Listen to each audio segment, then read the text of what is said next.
Don't be afraid to buy low for others if people are freaking out. The difference between being a top team and a bottom team is when you gamble and you take your shot, how fast do you go after it? Do you wait until it's confirmed that this is a stud or not, or do you jump on earlier?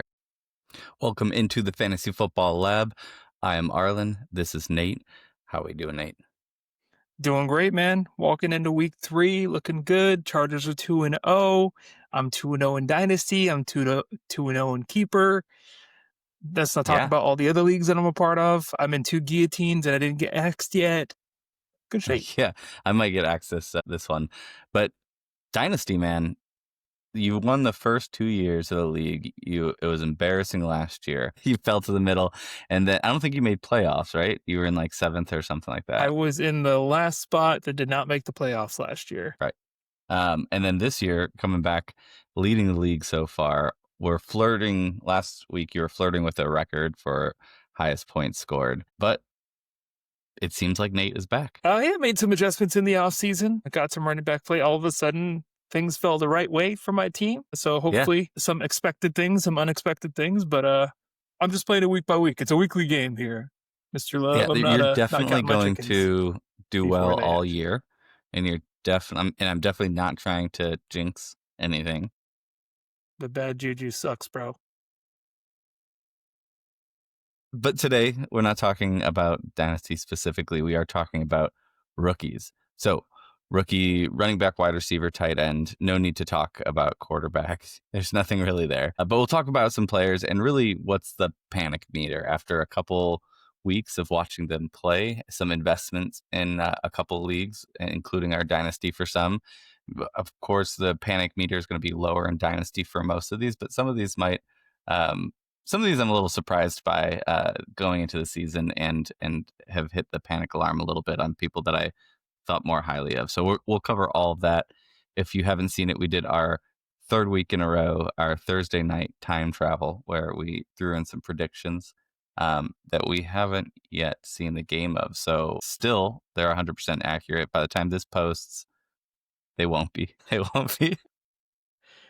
Time travel works in a non-linear fashion, so we'll figure it out.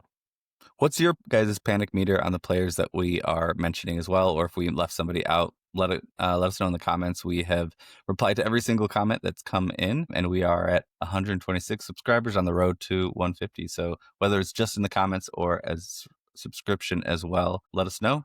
Follow along. We cover things in season like this, strategies, things that we like about fantasy football, different league types that are unique, history of fantasy football. We cover all that here and kind of ebb and flow throughout the season and cover both Dynasty, regular, and all those creative ones too. So one day we just hit record, but we've always had these conversations, Nate and I, and love to have one with you. All right, let's jump in to our review so far, only after only 2 weeks. So this can still change quite dramatically, but they're showing hints of things, and we'll get into it in a second. Welcome to the Fantasy Football Lab.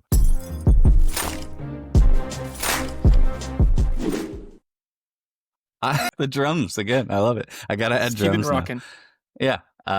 You, like we said, are killing it in Dynasty. If this guy picks up, then you're going to take it to another level. I have him in a couple places. I think you have him in a couple places. I love him. You love him. It's Ashton Jeanty, who is not doing as great as we would have thought to kick off, with no real competition there. As an owner in Dynasty or manager of Dynasty, Ashton Jeanty, what's your panic meter for redraft and in Dynasty through 2 weeks? He's got 30 attempts, 81 rushing, hasn't even passed the 100 yet. 1 rushing touchdown only through the 2, and that 1 rushing touchdown ties Lauby on the same team for touchdowns. Yeah, that's what made me a little nervous. Like, it's rookie, it's first 2 weeks. We put a lot of stake in this. In redraft, he was going in the top 10 in a lot of leagues, top 12 at least. He was being drafted as an RB1, 100%. So for what you paid for him, I'd be a little nervous early on, right? If you're talking about where he was drafted in a redraft, I'd be more nervous. Before Dynasty, Jonathan Taylor. Yeah, for sure. Before HN in a lot of places. Before And that's always the danger. This happened with Bijan Robinson a few years back, right? Like people were drafted in the first round. He's the heir apparent to greatness, and it took a couple of years for Bijan to pick up and meet expectation. And I think we can agree that he's doing that. But with Ashton Jeanty, kind of the same thing. He was the heir apparent. So for what you paid for him, I'm probably panicking a little bit, but hold tight, right? Don't sell low on him. Don't do any of that. I think he's going to be just fine. I would say in week 2, seeing Dylan Lobb out there as much as we did, I was nervous, but whatever. Don't freak out. He'll be fine. Yeah, I think the staff has already hinted at using terms like feed. We need to feed Ashton more. He's come out and had a press conference where he had mentioned that I don't think teams draft players as high as they did me without featuring me more. So I don't think he's worried about it. The value is what you're worried about, right? Like you said, I think he was drafted like top 5 running back in a lot of leagues, and we're looking at like rest of season. I mean, he could get up to like the 12. There might be a point in the season where he returns that value. I think we spoke before the season about how I thought multiple running backs that or the rookies, if you look at the middle point on, will be considered in the top 12. They'll perform at that level, but middle of the season. So I wouldn't freak out. I'd buy low if the person is freaking out in your league. And then if you are in a position that you started off rough, you really do need to win right now. If you can get some value and there is a believer that thinks that they're buying low, and you can grab somebody, and this is redraft, but if you can grab somebody a little bit less sexy to win right now, Jeanty I would probably keep, but these other guys might take a little bit longer. So my panic meter on Jeanty is low. Like in terms of overall, it's like 3 or 4. In terms of panic that he won't return value, that's higher, but I still wouldn't call it a panic. Henderson, he's looking amazing. He's doing really great when he has the ball, but he's just not getting the utilization that you would hope from somebody who is as shiny as him. And Stevenson is very much involved. Yeah, I mean, you're looking at TreVeyon Henderson at a sub 35% snap share right now, and he was going in like the 4th, 5th round in a lot of in a lot of drafts, right? I think as we got closer to draft season, his draft capital kept climbing and climbing and climbing. When you're seeing the staff seeming to still trust in Ramondre Stevenson, even though he's not looking as sexy out there, he's out there 65% of the time. I think just naturally, TreVeyon looks like the better runner, and it's going to flow over to TreVeyon slowly but surely. But it's like you said, something's going to happen on the back half of the season. Panic meter still relatively low on him. But if you're in you need to win now situation and you have him, maybe look at the 2-0 teams that are in your squad, or 3-0 teams if this continues for a couple more weeks. And maybe you can offload him for someone that's getting more points here now versus waiting and hoping that he's going to pick up later in the season. Before you drafted him, you probably wanted him to be your RB2, and he's not delivering those numbers right now. And this could flip at any time, right? The hope that you get is not the 35 and 32% snap percentage week 1, week 2, not the 8 carries total so far. That is what's definitely freaking you out. But the week 1 having 6 for 6 targets, receptions, same thing, 2 for 2 week 2. He's being utilized that way. If he has that 100% success rate on the dump offs that he's getting, or that he's going to break some off, and that's what you're really hoping for, that he breaks off that 40-yard touchdown to save you a couple of weeks until his utilization is going up. But you can't not trust the guy when he's caught everything that you've thrown his way with a weak wide receiver core. You would hope, even though his usage is a little bit lower, you would have hoped that at least it's clear what his role is going to be. But they're using both running backs in the same way, just in a less volume level with TreVeyon. So this is my call to the Patriots to let him loose. Let TreVeyon loose, please. Yeah. For all of us out here in fantasy world, because you guys care about that. Let's go. This one you've mentioned, I think even it was either right before the season started or I think, and somebody who I was very high on, and you are wearing the hat for that team. Hampton he's got me a little bit more worried, not really loving his utilization. I have Henderson and Hampton in Dynasty, and I have Henderson Hampton spread out in a couple different leagues because I did reach a little bit. I did think that Harris wouldn't come back so soon, and that I thought that maybe throughout training camp, Hampton being the guy would earn him a lot more of the attention of the team. 80% snap the first week, but then down to 62, and a total of his attempts went from 15 to 8, with both of them around 3 yards per carry. It's not great, Bob. Yeah. So me personally, I am at a 0% panic meter because I have 0 shares of Hampton because I took my own advice going into the season. He was going way too early. They are using him more in the pass game than I expected, but Najee wasn't like I keep saying, Najee wasn't going to be going anywhere. This isn't going to be a transition like we were just talking about with TreVeyon Henderson. This is going to be something that's going to be a split share through the season. I think that's the game plan. They want to use these bodies. They want to keep them fresh. They want to improve. The good news and maybe what's coming is they want to improve the running game. They've let Herbert be Herbert, but they need to establish that run game a little bit more. And they've spoken about wanting to up that up and that needing to happen. Literally 8 attempts for both Najee and Omarion Hampton this last week against the Raiders. They split it down the middle. And I don't think that's going to be changing. He still owns snap share, but as far as attempts go, it's split. So if you drafted him, especially with where he was going, I'm a little higher on the panic meter than say, I am with Ashton, who, even though the results may be similar right now, I can see a path forward for Ashton, whereas Omarion Hampton, this might be a lot more of the same throughout the season. Yeah, I think, it's possible. I mean, I just didn't see them being as aggressive in the passing game as they have been. So it's through a couple weeks. Yeah. Maybe it doesn't continue, but I mean, I think we thought that, okay, you're adding these wide receivers, you want to pass a little bit more, but I didn't think it was going to be completely abandoning his historical philosophy as a coach and going so heavy. Yeah, it's nuts. Like when you think about the passing game and what everyone was saying about the Chargers leading into the season, the Chargers right now, and this is not what we're talking about today, but the Chargers right now are, I believe, the only team. I heard this, I forgot who I heard it from, so sorry, I'm not giving credit, but the only team with 3 wide receivers in the top 25 in fantasy points right now.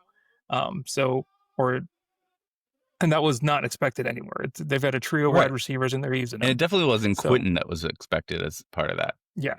Right. So these next two, let's kind of throw them together because these are ones that I'm super high on in Dynasty. I traded for both of them, and week 2 they both showed something, and they passed the eye test. I think everyone that we've talked about, Jeanty, Henderson, Hampton, they passed the eye test. I think they're going to be long-term fine.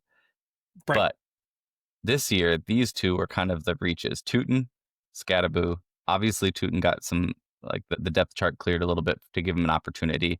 His first opportunity to really do that, he succeeded in. Skattebo as well. He doesn't have strong competition, in my opinion, in front of him. I think Tracy was a great story last year. I never was worried about him for this year. ETN is doing much better than he did last year, but Tuten's showing that, like, don't be as settled on ETN being back as you might think. Yeah. Skattebo, I think, was the sexier name of the two as we were leading into the draft season. So a lot. I've got a fair share of Skattebo. We've had a lively conversation with our commenters in YouTube around whether or not Tracy was going to keep the ball or was going to transition to Skattebo eventually.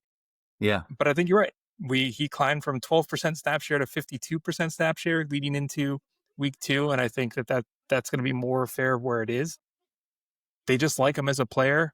Wasn't ever really worried about Tracy, and he's questionable going into this week, so that's something to watch for Tracy. So Skattebo's snap share might climb even more. I am rooting against Tuten as an ETN owner. Mm-hmm. But yeah, I believe they look at this guy as the future. I don't think he's going to be taking away ETN completely, but I believe they're going to be a 1-2, and you're not going to know. Eventually, they're going to be in the situation where you're not going to know who's who in the zoo when it comes to who's going to score more points. But I think that's going to be a second half problem, and hopefully ETN at least hold on to it for the first half. Yeah, I've got a choice to make with Tuten. The last 3 we talked about, Hampton, Henderson, Tuten. in my chopped league, my neighbors fed me whiskey that night of the draft, and I went all of the rookie running backs. Yeah. So I've got a problem Interesting there. strategy in a guillotine league, but yeah. It was knowingly in the moment moronic, but not too sure how to handle that situation of who I'm sitting, because parts of me are like, okay, Henderson I'm keeping in because he could go off and break out. You've seen it in preseason a couple times where he just cleared the field and it was beautiful. But Tuten's got a better opportunity, and so does Hampton in terms of people that, well, not Tuten, Hampton, in terms of people around him. I think Harris isn't like as, he's solid, but he's not like, Stevenson's actually been breaking out a bit. I don't know who to sit.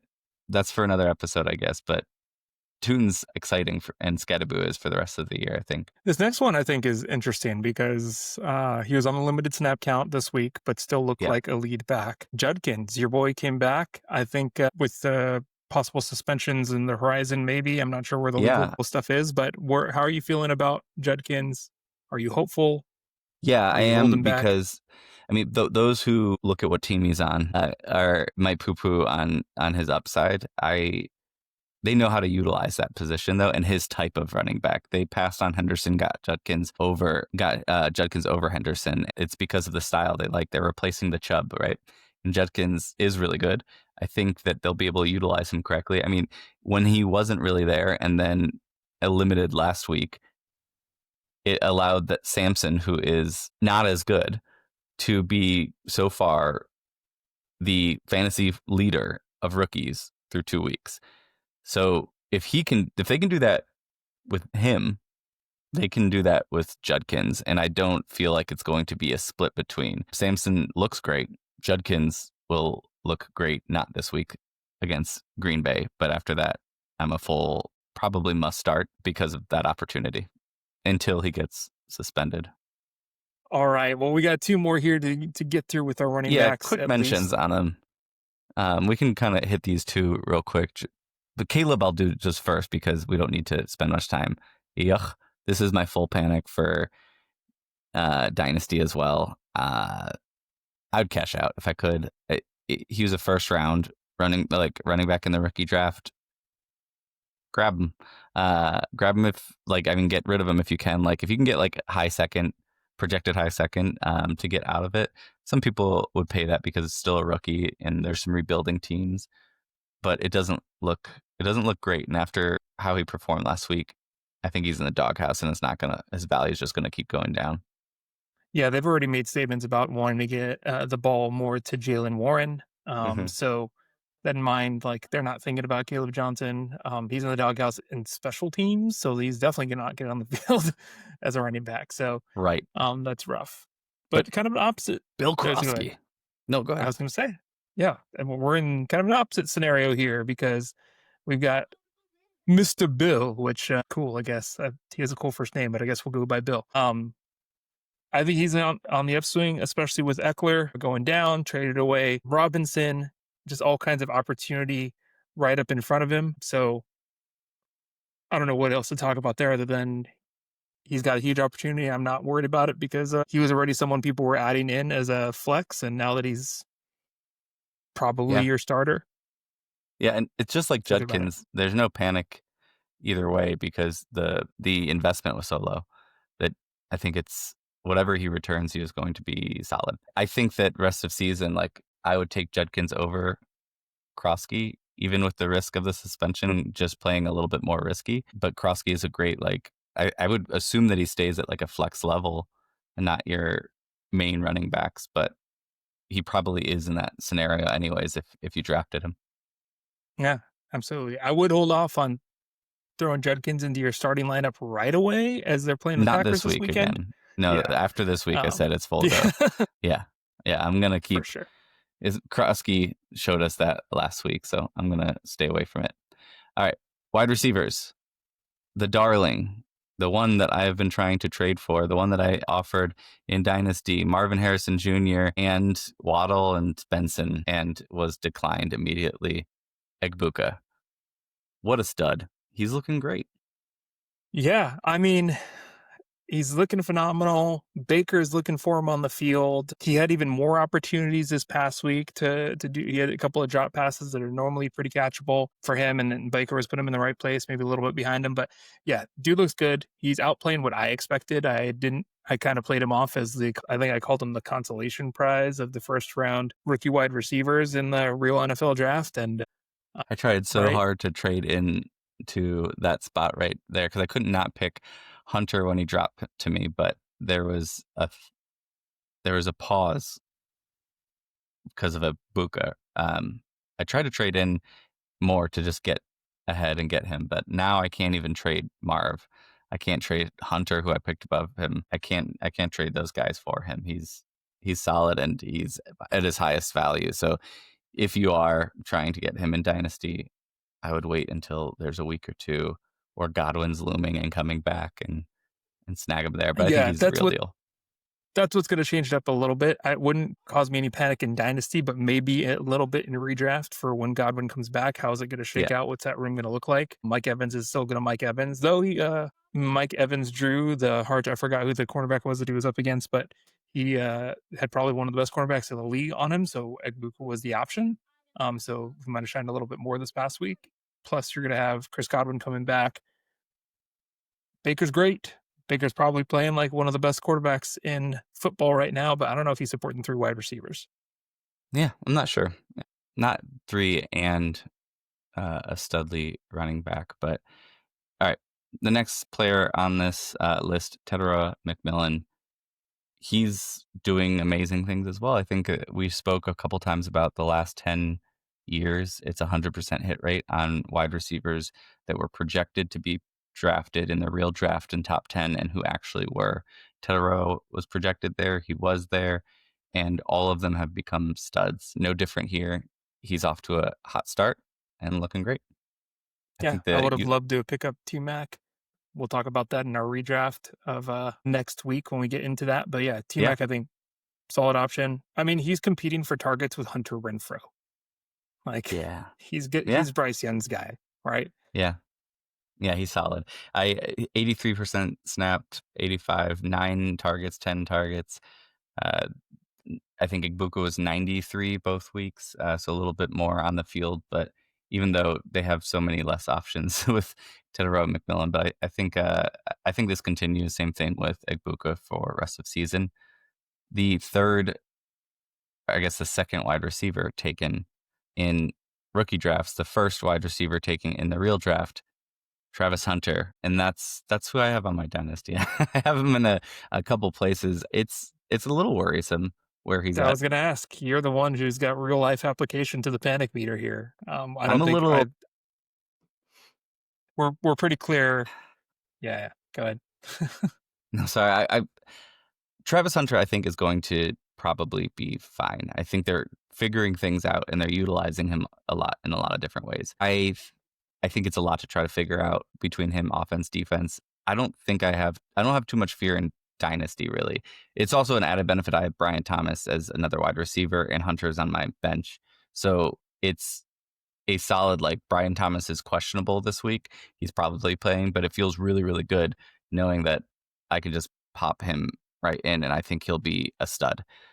The Jaguars, specifically Trevor Lawrence, sucks. So I think the question of can he support 2? I really don't. I don't know if he really can support 2. Luckily, the situation where I have him in, I don't need him to. But I think it's going to get better than what it's shown so far this year. So in redraft, it's a full panic. He has 11 points through 2 weeks, and you've got to wait and see if he figures it out, and you can probably scoop him off waivers when they do. Yeah. The biggest thing for me with Travis Hunter is that they figure out they need him more on defense than they do on that. Then that's where he's going to be playing. I read somewhere that they're planning on using him more effectively on offense when the other team has an elite wide receiver 1. Then they'll have Hunter lean more on the defensive side of the ball. But it's going to be hard to know week in and week out. They're going to make those adjustments in game 2. If I were an owner, I'd have a hard time with it. I wouldn't be starting. I wouldn't want to hold on to him in a redraft. And for Dynasty, I wouldn't have drafted him. Yeah. Well, anyways, So let's talk about someone we've talked about before of kind of stashing, and I think he's a stud. He has a chance of kind of breaking out and being the number 3 wide receiver for rookies on the year. Elic Ayomanor. Anyways, Ayomanor is how I would have said it, but oh, is it manure? I'm not sure. That sounds like manure. So 79 snap percentage, 73 snap percentage. His catch rate is not great, but he's been targeted and he keeps getting targeted. So his skill set's there. I think that they will keep utilizing him. I also have, doubts about his his quarterback. So I'm not sure where it's going to go, but he had kind of a little bit of a breakout with he had 1 touchdown last week. He caught 4. I think they'll start utilizing him a little bit more. This is the tipping point where you keep stashing him. If he's out there, grab him, because he's either going to show this week that, oh yeah, it's not there yet, or if it's another consistent one, you won't be able to get him and you have to pay up quite a bit for fab. So if he is actually out there on your waivers, he's 48% rostered. So chances are he is. Stash him. Yeah, good call. Not a ton more to say there because he's playing for Tennessee and got to wait for that rookie partner of his to amp up, who we're not talking about rookie quarterbacks today, but I unfortunately grabbed him in a couple of super flexes, and that's not helping me today. Nope. Matthew Golden, this is the right before Ayomanor. I think this is last week. Ayomanor. Matthew Golden might be one of those ones that you want to stash and see what happens if you have room at the end of your bench. I like his future in Dynasty still. I don't have any concerns there, but in redraft, I would give it another week and see if something moves and be ready throughout the season to jump on it if he does show that he's got more and he might be featured more, because Reed's out. We've got Dobbs, who all the other wide receivers. Wicks is there. He's got the hands apparently this year. Dobbs is probably his main threat, and then Kraft is there, and he's also banged up. So if Kraft is out or banged up, limited this week, it might be the week that we kind of see Golden show a little bit more. And if he proves that he can actually handle it, then I think the rest of the season he'll keep. I don't think he's going to boom, but I think he can keep growing, and it's somebody at least worth a bench spot until he takes that next step forward. Yeah, I mean, I was super high on him. I'm a little nervous in redraft with Jaden Reed out. He still didn't give you much last week, in that he gave you 1.5 points. But the one thing that I will say is that they have plays drawn up for him, and that dude is quick. And had it been not for an overthrow by Jordan Love, we're talking about Matthew Golden in a much different way, because it would have been something like a 60 or 70 yard touchdown pass that he would have caught, right? So I think there is potential for boom weeks. Maybe we're looking at him like rookie Jameson Williams. Second year, yeah. So second year.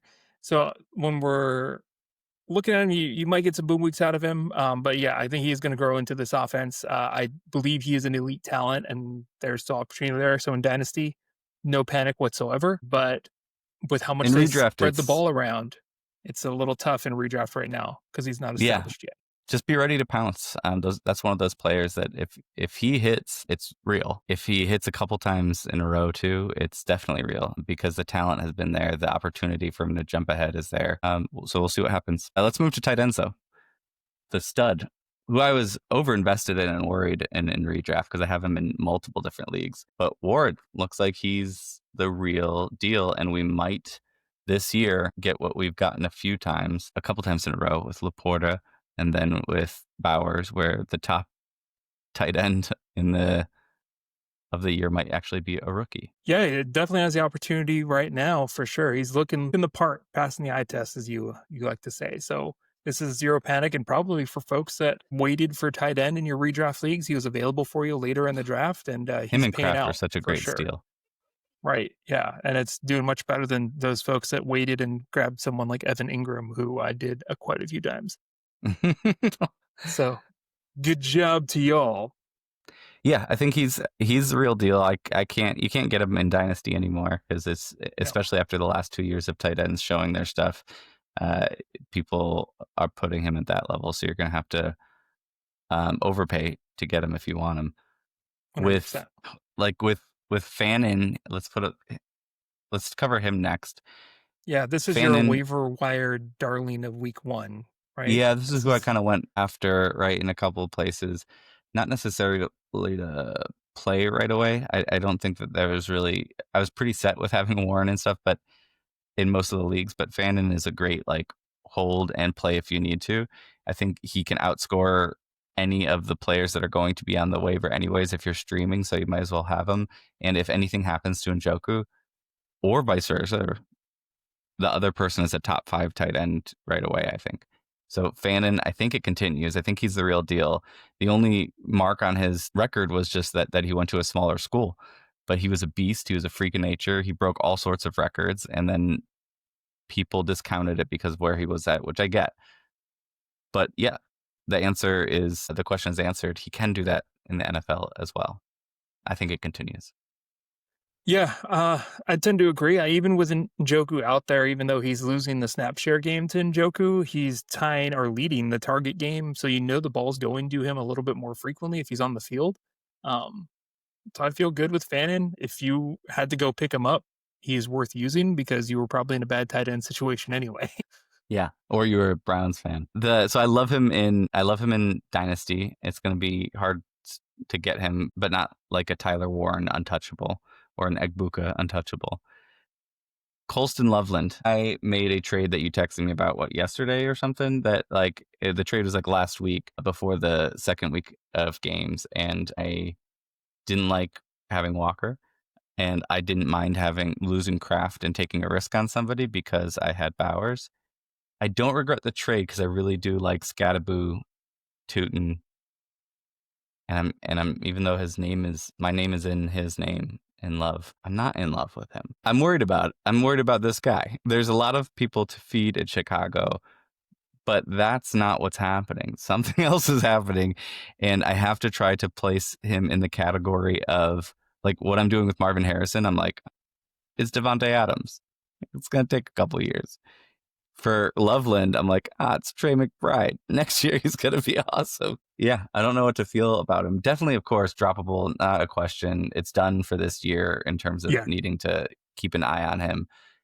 But in Dynasty, how are you feeling about Colston Loveland? Is it just too early to say? Are we too early spoiled? For Dynasty? Yeah, in Dynasty, for the traditional tight end route, I feel like year 3 is usually like the year where you know by then, right? We've just had this spoiled situation of the last few years of having tight ends that are coming out and just blowing it up right out the gate, like you're talking about with Warren. So it's like the tale of two tight ends here with those two folks. Unfortunately, in a redraft, people played the same game with Loveland as they played with Warren. They waited, and then Loveland was their guy, thinking that they had a shot at Loveland being what Warren is right now.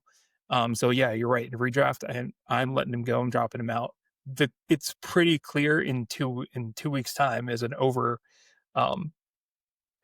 overstatement here and an overreaction that the passing game is going to go through Rome Odunze, who I fully believed in a year ago when he got drafted, for year 2, even though I traded him away for HN this and summer. chose him over Neighbors. Continue.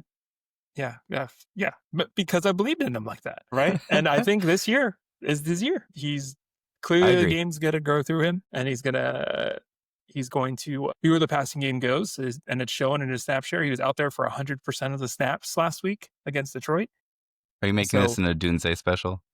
I'm making this an Odunze special. I sent a trade, like I told you. I feel guilty. I feel guilty letting him go. But it wasn't because I stopped believing in him. It's because I wanted to solidify my running back situation. Yeah. I'm trying to trade for him in Dynasty, and I offered Marvin Harrison Jr. for him, and it got declined. And then I upped it to Marvin Harrison Jr. and his backup, but not performing like his backup, Michael Wilson. So Marvin, Michael Wilson for Odunze. We'll see. That's basically the same as just Marvin Harrison. No, because it gives you that insurance, We got four flex. You can still start him if you're not this team. All right. So before we let you go, I want to put you a little bit at ease and just remind you of a couple players as we've gone through the years that have started rough. Somebody named Derrick Henry. It took him till week 14 to have a monster game. Jahmyr Gibbs was a famous one his rookie year, where it was disgusting the first few weeks. And then I think he had maybe 1 or 2 games before this, but his real breakout was week 7. And then he was on pace for top 5 running back rest of the season. And that's with Montgomery there. Trey McBride is my Loveland, and he took an entire year. He sucked the entire year, looked like a garbage. And then the next year he came out and the offensive coordinator Cliff left and McBride was the guy. Devontae Adams took years, but I threw him in here, but I shouldn't have. That's just such an outlier that it takes a wide receiver multiple years to even be worth anything. Another one though, Jamar Chase didn't necessarily start as a bust, but he did start as a bust in the preseason. Like when people started seeing him, he was crappy. I remember that. The beginning of his career was rough. So where was I? We're wrapping with Jamar Chase. Yeah. Yep. So yeah, he started rough. He ended up being a baller. I think it took maybe it was like a week for Justin Jefferson or something, but this is not weird to have players that are studs that start out slow. The NFL is very, very hard, and it takes a minute for people to jump in. And even for players like Ricky Pearsall, it took him a whole year and 2 weeks, and then in week 3, he ended up becoming the GOAT. This is my hope. We are recording this before that, for record, but don't freak out in Dynasty. There's a couple players you need to be worried about. Don't be afraid to buy low for others if people are freaking out, and really ask yourself what your team needs for some of these studs that we've talked about that will probably be fine rest of season, that maybe started a little slow. But I think the difference between being a top team and a bottom team is how, when you gamble and you take your shot, how fast do you go after it? Do you wait until it's it's confirmed that this is a stud or not a stud, or do you jump on earlier? And I think the reason that in general I've had success in fantasy football is that I'm willing to jump fast, and then a lot of times it can blow up in your face, but it keeps you from being a mediocre team. You're either not getting what you're going after anyways, and you're a couple spots behind, and you don't get the championship, or you're closer and you don't get the championship, but you're closer, or you get the championship. And I think it takes risks and jumping early when you have a gut feeling on something, and then knowing who you think, if it breaks out, if they do break out, this is like Ayomanor or a Golden. If they start showing things, you already believe in them. Have that at the back of your mind of like, if I see it, I'm jumping on it right away. Yeah, I mean, remember, this is week 2, right? We're 2 weeks in. These are overreactions and crazy predictions. So go with your gut. We're just 2 guys. Let us know in the chat or in the comment section what you think about what we've said, and what rookie did we forget? There might be some folks that we didn't talk about that are coming up the chute. We appreciate y'all. Remember to give us more subscriptions, because 126 ain't it. We're going to keep climbing on that road to 150. Bye, y'all. Talk to you next week.